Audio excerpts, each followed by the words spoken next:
to look at the history of theater journals. You know, going back to sort of these moments, maybe in the mid to late '80s, where like there was a there's a great special issue on women in the theater in which there's only one female author published, but and that's funny because that could never happen now. I feel like the field of theater studies, and including what's represented in Theater Journal, has become increasingly capacious. What counts as theater, the kind of theater, the style of theater, the genres of performance have really expanded, but also the voices of the people who are contributing to the journal, like who has something smart to say about performance, is quite diverse. And I'm not a huge proponent of identity politics or representation for representation's sake. I think they're really bringing new knowledge. They're expanding the field. So people of playwrights of color, queer and trans playwrights,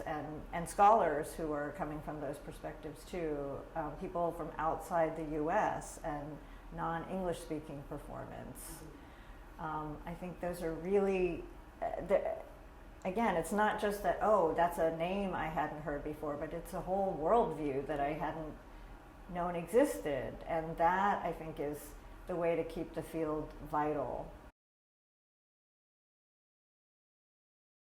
The first thing that people think about when they think of how can the journal be more intersectional, more anti-racist, like the first thought is always content. And sure, absolutely, but I'm less interested in content in this question than I am the how.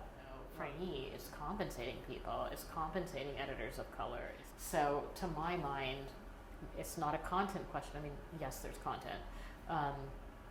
But to be more intersectional and more explicitly anti-racist would be to change the paradigms of support such that editors and scholars of color and or people who are doing work on non-European, non-Eurocentric modes of thinking are given the support to do their work with the time and the fullness of time that their research and their writing necessitates.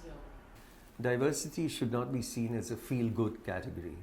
And unfortunately, in the West and in the US and the UK, it's like something you have to aspire towards. It's like, diversity is, we need a more diverse curriculum, a more diverse student body, which is not bad, And so it's seen as in an aspirational kind of mode.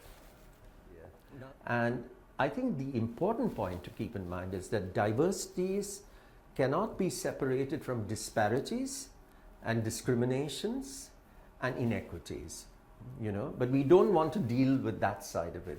We want the feel-good quality of diversity. So pluralism involves a negotiation of difference, okay? So if you just want to say diversity and you don't want to deal with difference in all its manifestations, you're not going to get anywhere, okay? Then it becomes tokenistic.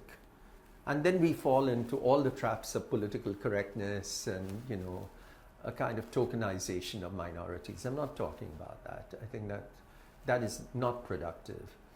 But I think if we have the capacity to really engage with differences critically, and do something about those differences, then I think there's a better chance of moving towards a more pluralist society. And there's an infinite world of things to learn that we don't know yet. So yeah, I think diversity it's not diversity for its own sake or for a political banner.